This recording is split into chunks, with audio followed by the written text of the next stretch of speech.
আসসালামু আলাইকুম। আমি মনিরা হক ফ্রান্স থেকে, আর আপনাদের স্বাগতম স্বপ্নকথা প্যারিস চ্যানেলে। আজকের আয়োজনে রয়েছে চিকেন পপকর্ন। বিকেলের নাস্তায় করে ফেলুন ঝটপট আর বাচ্চাদের লোভনীয় নাস্তা। বাচ্চারা তো এমনি চিকেন অনেক পছন্দ করে, আর সেটা যদি হয় বিকেলের নাস্তায়, তাহলে তো আর জোর করে খাওয়াতে হবে না, নিমিষেই শেষ করে ফেলবে। শুধু বাচ্চারা নয়, বড়রাও মজা করে খাবে। তাহলে চলে যাই রেসিপিতে।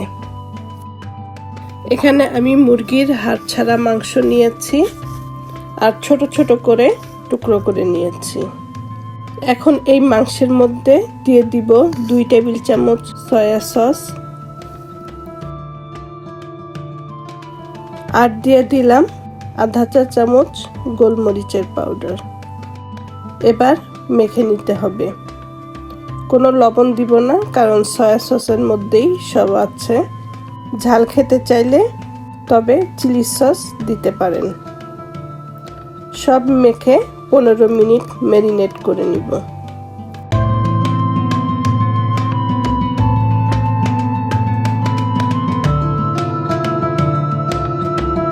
দুটো ডিম ফেটে নিব, খুব ভালো করে ফেটে নিতে হবে।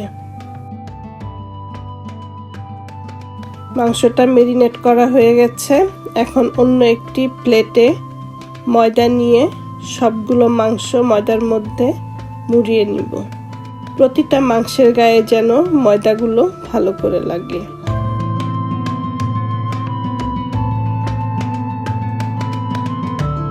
ময়দা থেকে তুলে তুলে মাংসের টুকরোগুলো ডিমের মধ্যে দিয়ে দিব, তবে সবগুলো একসাথে নয়, অল্প কিছু দিয়ে ডিম ভালো করে লাগিয়ে ছেঁকে উঠিয়ে নিয়ে বিস্কিটের গুঁড়োর মধ্যে গড়িয়ে নিব। প্রয়োজন হলে একটু চেপে চেপে বিস্কিটের গুঁড়োগুলো লাগিয়ে নিব।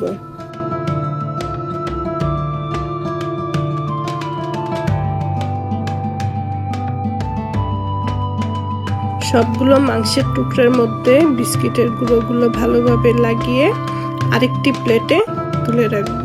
এই একই রকম ভাবে সবগুলো মাংসের টুকরো করে নিব। ময়দা, ডিম ও বিস্কিটের গুঁড়ো লাগিয়ে নিয়েছি। এবার চুলায় তেল গরম করে নিয়ে একটি একটি করে অনেকগুলো মাংসের টুকরো দিয়ে দিব। বাদামি করে ভেজে নিতে হবে। উল্টে পাল্টে দুটো পাশই ভেজে নিব। আর মুরগির মাংস সিদ্ধ হতে বেশি সময় লাগে না, দীর্ঘ সময় পর্যন্ত মচমচে ভাবটা থাকে।